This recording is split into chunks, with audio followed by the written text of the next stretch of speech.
Hey everybody, it's Drew here. Hope you're doing well. Just want to take a look at a quick Reddit thread I was looking at here in the PayPal subreddit. I find these things fascinating and I just get myself caught up in them and trying to find that, learn about the details. In this case, somebody says PayPal's dispute system is severely broken. I hate PayPal. Okay, well, let's take a look.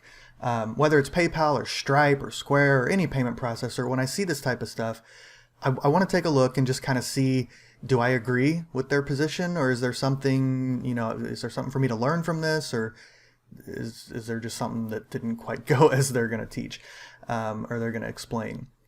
So there's a lot of info here. I'll put the link to this exact one if you want to read it, or you can just pause the video.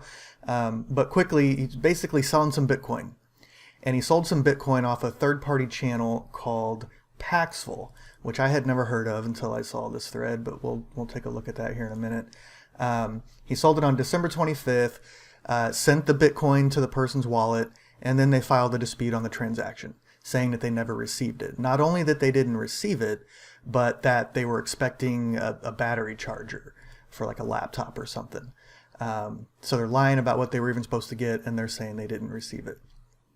Well, if you know PayPal's procedures, if the buyer says that they didn't receive something, if they file a claim that says item not received, then the seller has to prove that they shipped that item and delivered it. So for physical goods, usually a tracking number that will show from UPS or FedEx or whoever, showing that it's been delivered to the address, the confirmed address that PayPal shows it was seller protection verified or eligible.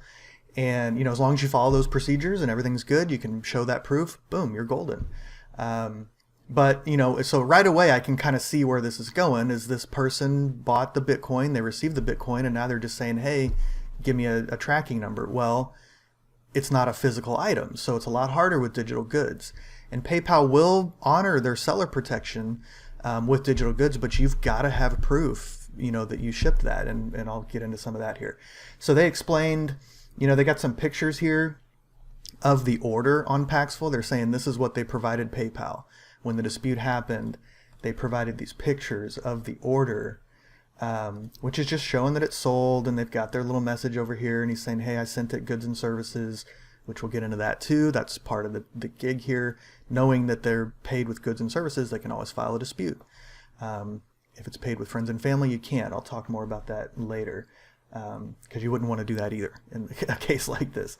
But yeah, so these images are really nothing more than it's showing it's sold. They're showing the exchange and that they left each other positive feedback on this Paxful platform. So they're saying everything looks good, it was all done. Well, then February 3rd, he wakes up and there's a dispute.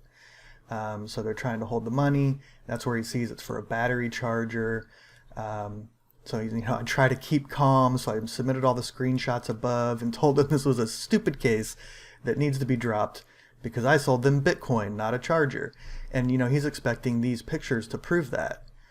These pictures could be from anything. That doesn't show, I don't see anything in these pictures other than them talking about PayPal here. There's no transaction IDs. There's no anything showing that this is related to that transaction at all. Hey, they could have pulled these screenshots from anywhere. So again, the screenshots don't really help much. Looks like PayPal was going to look into it. It got escalated, and then on February 16th, he wakes up to the news that they're siding for the buyer. So he angrily appealed and let them know that they're absolute idiots. That's always going to help, isn't it? So printed out a PDF of the transaction receipt from Paxful with some more screenshots, screaming loud in their face that the payment was successful. So this one he's not providing in this thing here. Maybe that would have been a little better if it has a matching PayPal transaction ID and if Paxful. So anyway, he complains a lot in here, but that's the gist. He sold some Bitcoin. They're claiming they didn't get it. He couldn't prove, any sort of delivery, and so he lost the claim.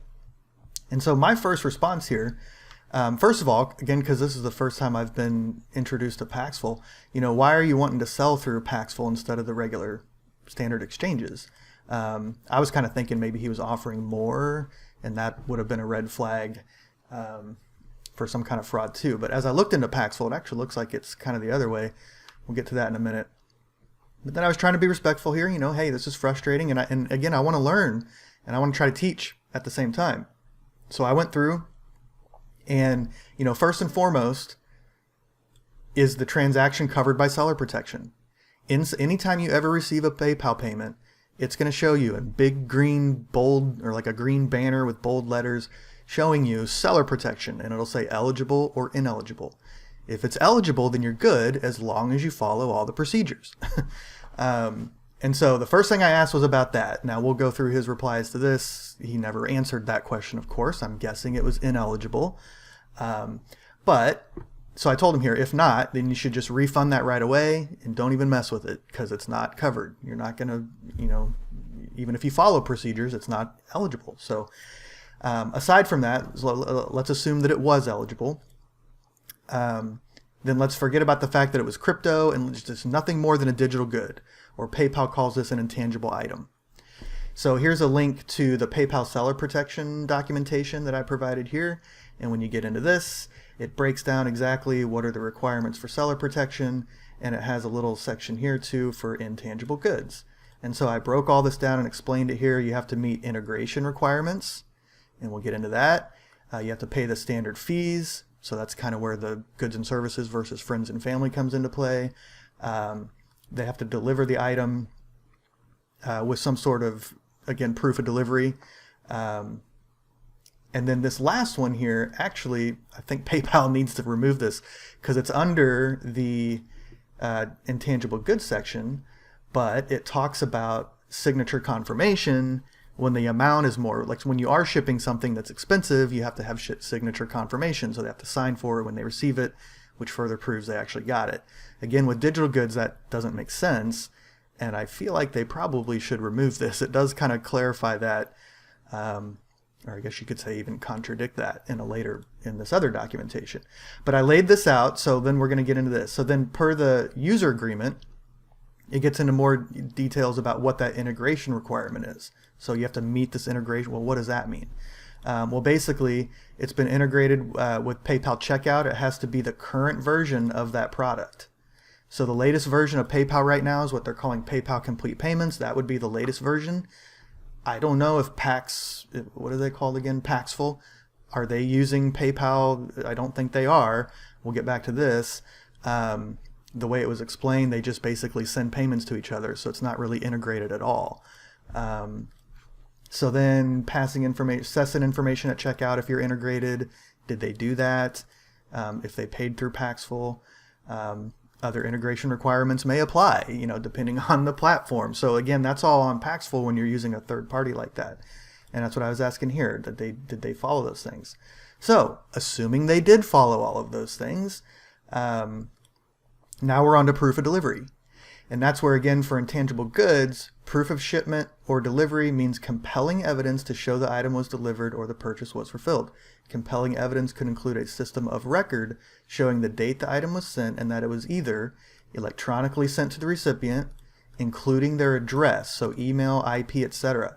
If you had an email address or IP address that matched what PayPal has on file for that user, and it showed like actual delivery, or in this case, again, the best thing would be the blockchain. If you're familiar with Bitcoin and blockchain, you know how that works. And I mean, if you just showed them that is the delivery. But they went through this other third-party service. You'd have to link all that up. Paxful isn't going to, you could show them any blockchain transaction and they're not going to know that that's related to this PayPal transaction. So this is all just all over the place. But I tried to break down all the details here. With the screenshots, you're only showing the sale of the payment. And so I let them know, like, that doesn't prove delivery. That sale could come from anything. That does not prove that that person who paid received anything at all. A battery charger or a digital good or whatever they're claiming that they bought. So you would need to be able to show that. And that's where, if you're using something like WooCommerce and you're delivering your digital items through that, it has a little logger in there that shows when that user downloaded it, and it has their IP address. I have used that for my disputes on PayPal when people claim they don't get our plugins, for example. And I can use that and we win those disputes. Not every single time, but almost every time. So Again, they just don't have that here. You'd have to prove ownership of your wallet address, and then you'd have to prove the evidence of it moving from your address to the buyer's address, and you'd have to prove that that buyer's address was actually the same person as that PayPal account holder. Like, all that stuff isn't happening here. And then on top of all of that, even if you followed all those procedures, even if you did have all that proof, there's still some questionable things inside of PayPal's ineligible items. So they have one here about payments equivalent to cash. If the payment was made with cash, including stored value items such as gift cards or prepaid cards, then it's ineligible. I'm a little unclear myself what exactly, I think that kind of relates back to where it talked about it has to be a standard fee sale. So if they're paying with a card, some type of a gift card or something, then there's no fee on that because that's already been paid. And then also, or if they're looking at it in a way where, Bitcoin is considered a store of value by many, it's considered currency by many, equivalent to cash. So if they're looking at it in that way, then that could disqualify it. Also, financial products or investments of any kind, that's very broad. And Bitcoin, cryptocurrencies could very easily fall into that. Now, I want to dig into PayPal's info more and see if there's anything about crypto and NFTs and how they're handling all that, if they are at all yet, or if they plan to in the future. But I just don't have that yet. We'll do that in another video. So anyway, I could say PayPal could just claim any of these. So there's a lot of reasons here, and I outlined it all. I took some time to give this guy some info here, and he did thank me, for the thoughtful response. And then he says he's waiting on customer care, but he's already ditched the account in his mind. In the original post, he mentioned how he's closing his PayPal account. He's never going to use them again. Didn't say anything about Paxful. Didn't say anything about the scammer. Somehow PayPal is the bad guy and is the bad one in this. And that's what fascinates me. Of all the parties involved, all the things you could have done yourself as a seller to kind of see what's going on here and make sure you follow procedures. You use Paxful. They're claiming to be this safe. We'll look at them in a minute. They failed in a lot of ways. This buyer is a scammer. And then you have PayPal just trying to move the money for people. They did exactly what they said they would do. The payment processor, PayPal in this case, they moved the money from point A to point B, and that worked perfectly. So, why are they getting hated on? So anyway, he's asking here, he's going to talk to, he said, my suggestion about Paxful having more proof is a good one, but he just doesn't have patience anymore. It's like, okay, let's say they don't have enough proof. The buyer made a false claim saying it was a battery charger. Why aren't the screenshots enough to say that? So again, screenshots can be faked, or they could simply be a totally unrelated transaction. A screenshot, I could show, an Amazon purchase or a Walmart purchase or whatever online purchase I make, and then provide a screenshot saying that somebody bought something from me, but that doesn't link up to this PayPal transaction at all. You have to prove that it's part of the same thing. So I mentioned, too many scammers would get away with too many scams if payment processors accepted screenshots like that. You need verifiable proof. They can't verify a screenshot. And then again, I was asking him, why are you selling it through this channel anyway? Because he wasn't answering that. He's not answering, they always, conveniently, they don't answer some of the important questions about why are you using this channel? And I had another one I lost now, but it'll come back. So yeah, anyway, then why isn't the same scrutiny being applied to the buyer? Okay, so now he's bringing the buyer back into the mix. It was my first time selling in years. Now he answers my question. It was my first time selling in years in Bitcoin, or first time selling Bitcoin in years. Paxful was my go-to back then, and I decided I'd use it again. That's it. Okay, cool. Whatever. And so then I explained some more here. The seller at that point is the one holding the cash. All PayPal or any processor knows is that account A sent money to account B, and now account A is claiming that they didn't get what they were supposed to get. So then the payment processors go back to the seller. Hey, show me that you gave them what they were supposed to get, and we'll wipe our hands of this. We'll close it in your favor. No big deal. Then the seller can't produce that evidence. What are they supposed to do then? And again, in this case, what did the PayPal transaction details look like? Did they say anything? Did it say battery charger inside that? I'm assuming not. But did it say Bitcoin? I'm also assuming not. It was probably just, a payment of $125 or whatever it was with no information about what it is. And, when all these things don't get followed, it's very easy for people to claim I didn't get it. And when you can't prove that they did get it, you're going to lose that every single time. But then I started looking into this. This is where it got a little even more interesting for me, is what exactly is Paxful? Let's close out these screenshots. This Paxful, it looks like, they do have if we go back to their homepage here, earn crypto with Paxful, buy and sell digital currencies with over 350 payment methods. So it looks like they're trying to make it easy to buy and sell crypto without having to go through the exchanges and without having to really understand even how to use them, because you can just pay with PayPal or pay with credit cards or pay however, and you're paying, they kind of act as an escrow supposedly. They got all this info about bank transfers. It looks like a nice, clean website. It looks like if I go into the buy or sell, like if you had stuff you want to sell, it looks like you can come over to the sell side here. You can set up bank transfers, cash, blah, blah, blah. People selling Bitcoin for quite a bit more than it's selling on the market right now, which I guess that would be one of the reasons. That's kind of what I was thinking. If you're trying to sell through here instead of the standard marketplace, it's because you're trying to get more than it's really worth at that point in time. And there might be reasons people would do that if they're just trying to avoid they want to obtain or acquire some Bitcoin, but they don't want to do it through an exchange because they don't want to have a paper trail or something like that. Apparently that's kind of what Paxful does, is let kind of peer-to-peer, you're going to pay them with standard payments and then just kind of trust each other to send the Bitcoin to each other, and not file disputes. On the other side, like if I was going to buy, one of the very first things I noticed here is that right now, if I wanted to buy some Bitcoin from this guy, he's got 22 positive. He's selling Bitcoin for $39,476. Okay, well the current price of Bitcoin as of right this moment, according to Coinbase, is $40,000. So there's about a $600 gap there. Here's one with a $400. There's arbitrage opportunity there, and he's got it priced pretty low. So it's kind of enticing. Hey, yeah, let's buy some of this and then go sell it right away here. We can make some money. And then the first thing I noticed, okay, he takes PayPal, cool. Well, friends and family, boom, right there, giant red flag. If you were to buy from this person, and apparently the way this Paxful site works is I would basically say I want to buy it. It sets up the transaction. We have to send the PayPal payment and then just wait for them to send us our Bitcoin. If you send somebody a payment with friends and family over PayPal, you can't dispute that transaction. And so that's one of the things I explained this guy here. I started getting into all this Paxful info.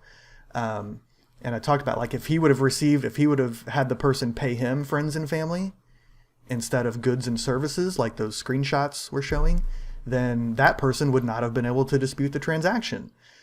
However, using friends and family to trade goods and services of any kind is against PayPal's user policy, of course, because it's free. That's the other thing. There's no fees, which would go back to the procedures we looked at where it says there has to be a standard fee included in order to qualify for all this. So just layers. Right away, just Paxful. So then I'm thinking in my mind, like, here's Paxful. They're advertising this safe way to do crypto with other payment types, and they're obviously not making it safe.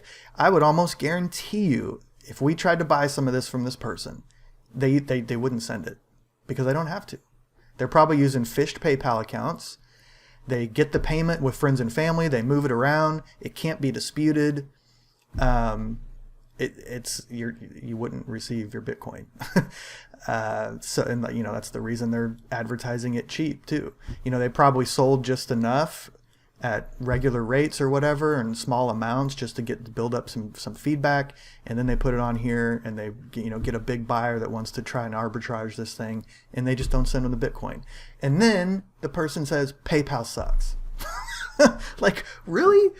Or the payment processor. I've seen it with Stripe. I've seen it with Square. This one happens to be PayPal, and of course I'm pretty heavily involved with PayPal stuff. But why doesn't Paxful suck? Why doesn't the buyer suck? Why don't you kind of suck for not paying attention to all these red flags and realizing that this is probably not a good thing? And then even if you were, you could have created a like some of what I explain in here too. You could create a PayPal invoice that actually specified, I'm sending Bitcoin. And then the person pays that invoice. Now you have a transaction with an actual line item on it. Then you could look at the blockchain. You could show or show the Paxful. What I'm wondering too is if Paxful provides any sort of proof of delivery. I mean, that's kind of, again, what they're supposed to be doing here, is making a safe way. Where did I see it? Somewhere they have, they're talking about how safe it is, and I can't find it now, but anyway, that's kind of what they're touting, is that they're making it easy, but they're allowing just wide open, obvious fraud. With PayPal, that very first one is pretty obvious. Nope, now we got kind of that one's gone. Interesting. Wonder if they already got their their scammy, or the person that they're scamming. That would be unfortunate. But yeah, I just see even these other ones now that's a little higher. Let's look at the sell side again. Getting a little bit off track here, but I just thought this was interesting that, there's clear opportunity for fraud on this Paxful platform. None of the procedures were followed here. There's multiple parties involved, but PayPal is the one that is no good. Why is that? Why is the PayPal or the payment processor the one that gets blamed in these scenarios? Please give me your honest feedback in the comments below. I'd love to know, and I'll probably follow up on this with some other info about PayPal and crypto and how they're handling all these digital goods. Because the blockchain is definitely proof of delivery for digital goods. And I've actually been thinking about trying to build something exactly for that. A delivery system that runs through a blockchain, and there's no arguing that person received their goods. And if they do want a refund, then the seller would get their item back. It would all be software. So yeah, look for that video coming later, and we'll talk more about it. Let me know in the comments what you thought about this one. Thanks.